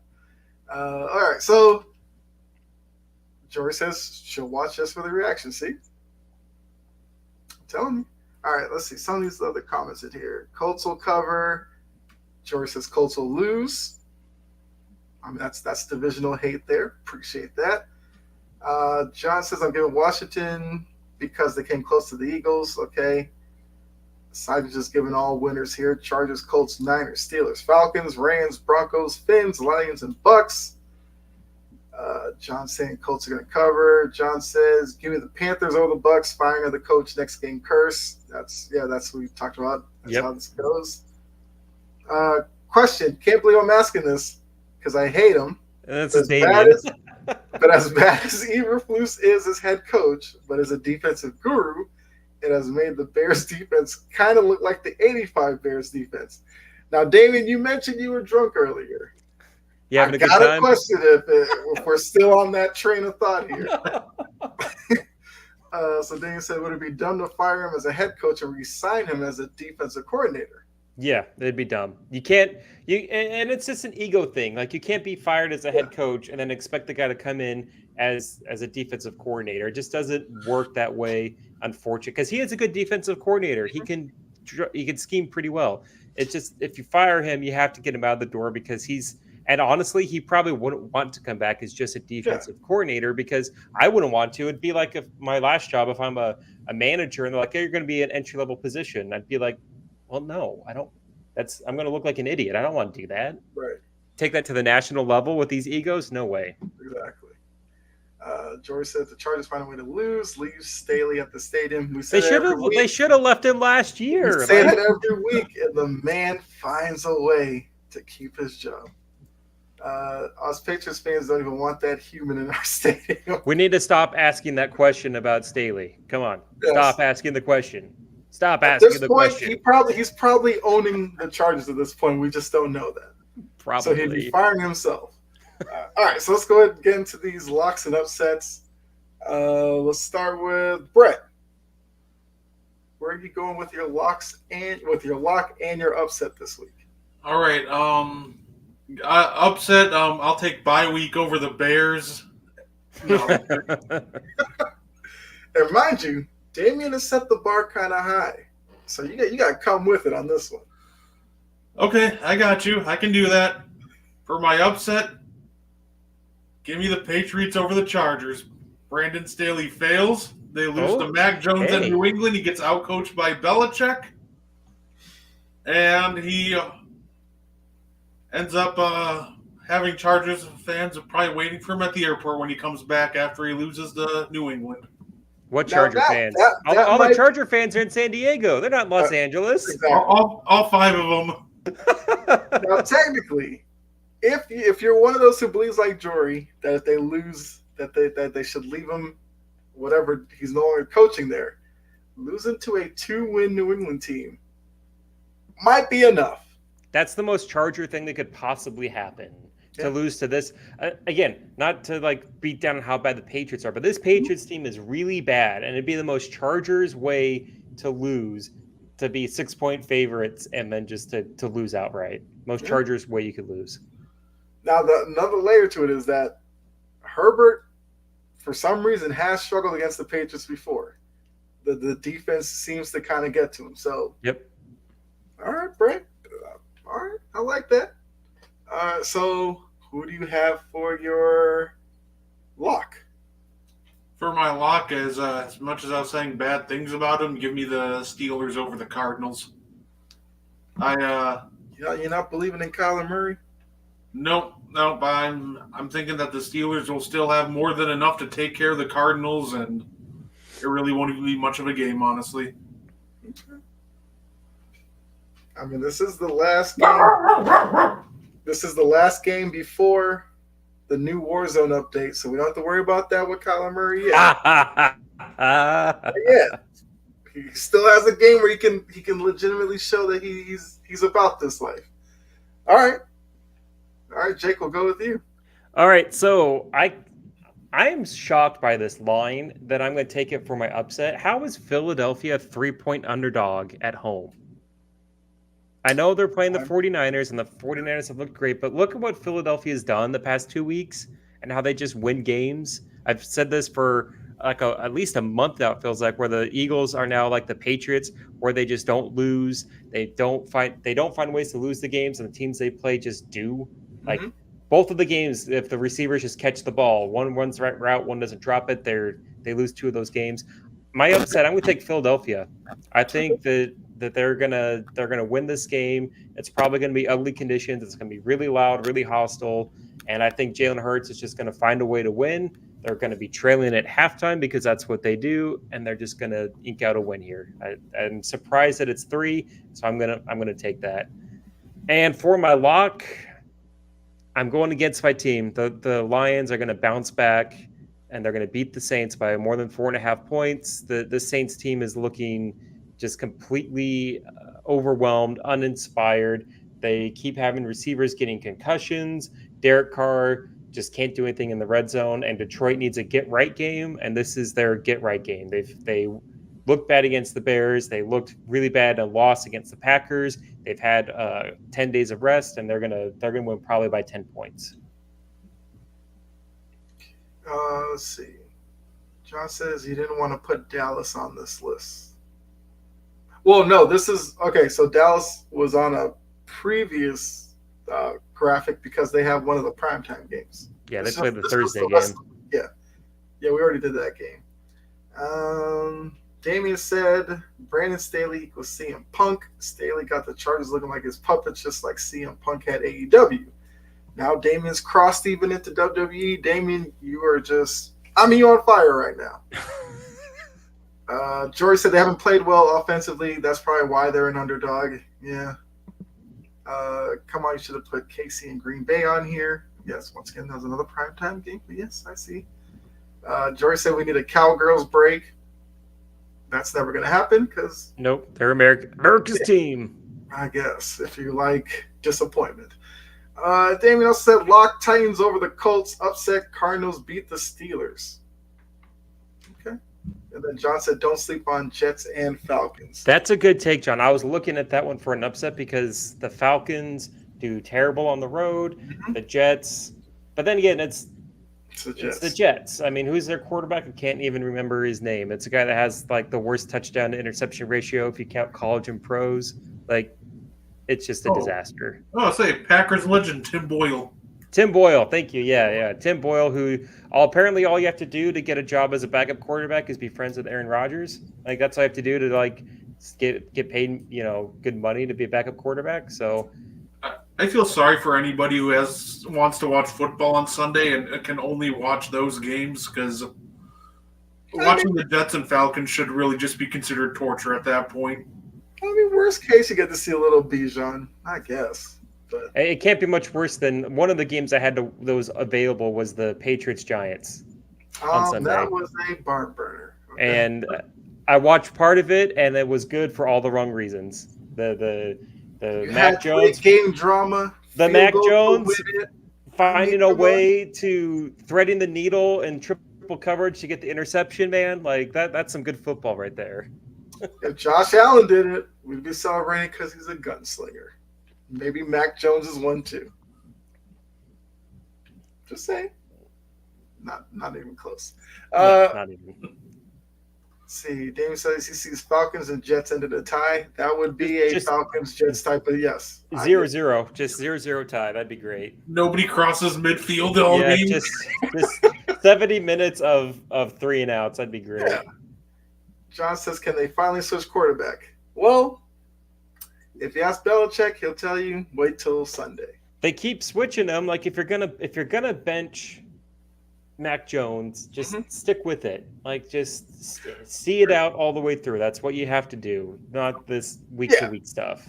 Because my conversation's been like, I felt like they gave Mac the bye week as his last chance, and he got benched last week. I'm assuming we get Zappy this week. You would assume. Yeah. They did re-sign Will Grier to the practice squad. I guess we're destined for a Will Grier game at the end of the season when nothing matters. John said, I'd rather see rookie Cunningham over Mac. I wouldn't be mad if Malik Cunningham came running out to start the game. I think he still needs development, though. I really feel like at this point I'd rather watch Bill Belichick go out there and play quarterback than Mac. You could run Wildcat all game with Ramondre and Ezekiel Elliott. I'd watch that. I don't care. If the mission is to lose, go down with a blaze of glory. Yep, just make it entertaining. And start watching McNeese State tape. I'm telling you, it's gonna happen. It's gonna be some tackle or guard with a nasty streak. Yeah, it's not even gonna be a tackle. It's gonna be an offensive guard. Like, you can't even get a left tackle out of it. You're gonna get a right guard. He'll be a right guard with the right coaching. Could be a right tackle, but it'll probably be a right guard. Yes. Maybe left guard. Don't give him a little credit. Maybe he'll go to the left, be a left guard. Or they'll take a third down back out of Tulane. Mm-hmm. Anything to help the team, right, Bill? I like this version of Kyle. I like this jaded Patriots fan version of Kyle. This is great. I've held this back for weeks. It's time for me to join the dark side with everybody else. High school kicker, even better. Why not? I mean, Ryland missed that kick. Yeah, go get a high school kicker. I was like, that's the Patriots thing this year. It was like a 35-yarder. And yeah, he hooked it. but it was the best thing. It was the best thing for your organization. I guess. He'll just think he can convert them like Julian Edelman. He'll just start drafting quarterbacks, but really transition them to wide receiver. I mean, they already tried it with Cunningham. Why not? Yep. And also, if he makes that kick, the game ends in a tie. Like we get 10 more minutes of just garbage football. So thank goodness he missed it, so we could just end it, put us out of our misery. I kind of did say that when he missed it. It's like because no one else is scoring in that game. No one else is scoring in that game with how bad that was. Yeah. We've just been spoiled. Got to let other teams get it.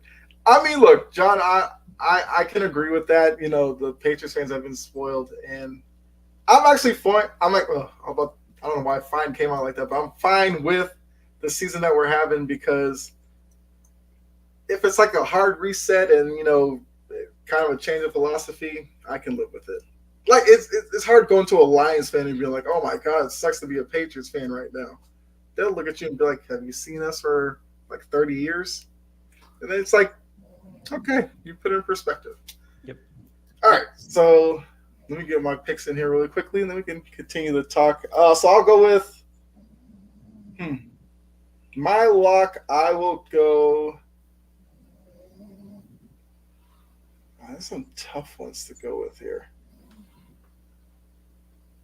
I'll take the Dolphins 9.5 over the Commanders. I thought really long and hard about that one because this Washington defense, I know they just fired Jack Del Rio, their defensive coordinator, and their secondary coach. But this defense is so bad that DeVito for the Giants looked like a potential Pro Bowler. Yep. And then he plays the Patriots, and we get that 10-7 game. Like, this defense is so bad that Tua's just going to have a field day throwing the ball all over the place. 9.5 is a lot of points, but it's going to happen. It's going to happen. It worked for me last week because the Dolphins were 9.5 last week, so I'll double down on that one. Upset. If it wasn't for the Garrett injury, I would have gone the Browns route, but no. I'll go... Not the Panthers, no. You know what? I'm gonna go Titans in the 1.5 against the Colts. Okay. I'll say it's a game where Tennessee tries to run the ball a lot, tries to make it low scoring. I don't even know how confident I am in it, but you see my record. Throw it all against the wall and see what sticks at this point. So give me the Titans in the 1.5. I'm glad you didn't take the Browns. I could feel it kind of going there, and I was like, no, man, the Rams are still playing they're still fighting for the playoffs. There's still a path for them. And the Browns, they might have Flacco in. Like, stay away from that one. Stay away from that one. Yeah. If I see Flacco run on the field, Browns fans wave the white flag. It's over. Yep. John says Broncos for upset, take a chance. I mean, I could see that happening, but I don't know. If it was in Denver, probably, but then again, Denver probably wouldn't be the underdog. I just think Houston in Houston, I think they play really well. That game could be like a sneaky, that's going to be a good one. Higher scoring game than people think, maybe. But, yeah, I wouldn't go near that one. George says don't start. They'll be the Colts. They'll beat the Colts. Yes. I mean, I took the Titans in that one. If they don't have, I mean that'd be a rough one. That's the fandom in you. Every game is like life and death, I guess. I would be there, but I don't care about this year anyway. I'm looking forward to next season. Have you done any mock drafts yet, Kyle? Or are you saving that for a couple of weeks when it really hits rock bottom? Yeah, I'm saving that. I'll save that for, I don't know, when they get blown out by Buffalo in a couple of weeks. The very next day, I will sit there on, I don't even know which website I use anymore. It's probably like 6 of them. I'll have a bunch of them going each week. It probably is about time to start looking at the draft. But I will say, quarterback I like, Jaden Daniels from LSU. Don't know when you can get him, but that's the guy I would like to see them get. He looks good. He's put up some really good numbers too. He looks really good, like what I've seen. All right. Damian said, "Hey, could be worse." Browns. I mean, they could have gotten butt fumble Sanchez. Mark Sanchez is calling games right now, and even then, he's not very good at it. So, hey, Mark Sanchez made it to the AFC Championship game, or it was something like that with Rex Ryan. Yeah, 2 years in a row. Yeah, the highlight of the Jets' past 40 years. Good for them. That's And because of that, Bart Scott is stinking it up on ESPN. Thanks a lot. If the offensive line, which has been kind of getting together, holds up, my team will be fine and eliminate the stupid penalties. Yeah. I mean, Colts game will be tough, but I think the Titans have a shot at that one. All right. I mean, that's all we got for you. You guys have any closing thoughts before we get out of here? Something. This is some like huge debate or something. Great show, a fantastic audience interaction. Thanks for everybody in the chat. It absolutely brings out the best in us. Enjoy football this week. Like we're week 13's coming up. We're running out of regular season. It's coming down to an end. Cherish it, enjoy it, spend time with your family, and have a great week. All right, Brett, Yeah, immediately after this, catch me and my boy Mo here on And One. We'll be talking some hoops, and I can't wait to be back here next week. I think it'll be an interesting weekend of games. I think if Detroit loses, we'll have a conversation about them if we're pushing the emergency button on them. So I'm looking forward to that Saints-Lions game. Yeah, a couple of games will be kind of if the Saints win. Saints win, it's panic time in Detroit. As from a Saints fan, they should be panicking 100%. Yeah. Jory, yes, you have a nice night as well. Saijan, appreciate that. I mean, game of the week is probably Niners-Eagles. I will definitely be watching that one intently to see. I don't know. I feel like that game could get chippy. It could be a lot of. It is going to get chippy. Yeah. So, rematch from the playoffs, the Niners felt like. If they probably going to be NFC quarterback, they would have won. Eagles fans think that they're just crying a lot, so we'll see. It's an NFC Championship game preview. In all realistic, it's going to be what we're going to see the NFC Championship game. So it'll be good to see how these two teams square up. We're going to see the Cowboys because it's their year. Oh, it's their year, right? Sorry about that. Sorry, Dallas. Sorry. When they beat up on another 2-win team, their odds will go up because they're just the greatest thing in the NFL. And when they play really good teams, they get blown out. We're not supposed to pay attention to them. Gosh. That's what I'm waiting for in the playoffs, when the Cowboys get eliminated, just for the excuse making. It'll make the Patriots season seem a little bit better.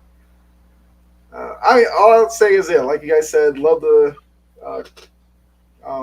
interaction with you guys in the chat. I mean, Damien, we'll save that one for next week. Who's the next to get fired?